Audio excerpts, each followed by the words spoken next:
এমন এক গ্রামে বিয়া করছি যে শ্বশুর বাড়ি ঢুকতে পারি না, রিক্সা যায় না। এইটা তোমার পইল্লা মাইয়া জামাই, বড় বড় মাছ খাওয়াইবা। কি হয়েছে জামাই? কাটাটা মনে হয় বড়, গ্যাস করে ঢুকে গেছে। মাছ খাইতে গিয়ে আমার দুলাভাইয়ের গলায় কাটা বিনছে। শান্ত করে মারে। কবিরের কাছে আইসে তোমার গলার কাটা নামাই দিব। কিসের বাজেট? আমার ট্রিটমেন্টের বাজেট। টাকাটা রাখো, দেরি করো না বেশি। আব্বা দেন নাই। ও একটু বেশি বাড়াবাড়ি হয়ে যাইতেছে না তোমার? আপা দুলাভাই নাটক করতেছে। আব্বার গিয়ে কম কাটা নামানোর ব্যবস্থা করতে।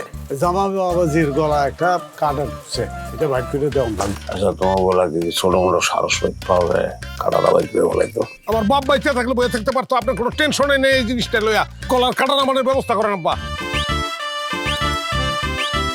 চাচাই কইলো ফনা ডাক্তারের কাছ থেকে হোমিওপ্যাথির ওষুধ নিয়ে আসতে, এটাতে নাকি কাম হইতে পারে। বেচারা কাটার যন্ত্রণায় অস্থির, মুখ দিয়ে রক্ত পড়তেছে। এই গলায় তো বেশি থাকে না। কপাল খারাপ হইলে আব্বা সব কলার ভিতরে বিচি ঢুকে যায়। জামাইরে কিন্তু ভালো ডাক্তার দেখাইতে হইবে। ব্যথা লাগে? ঢাকায় যাইতে হবে, অপারেশন করাইতে হবে, নাহলে উপায় নাই।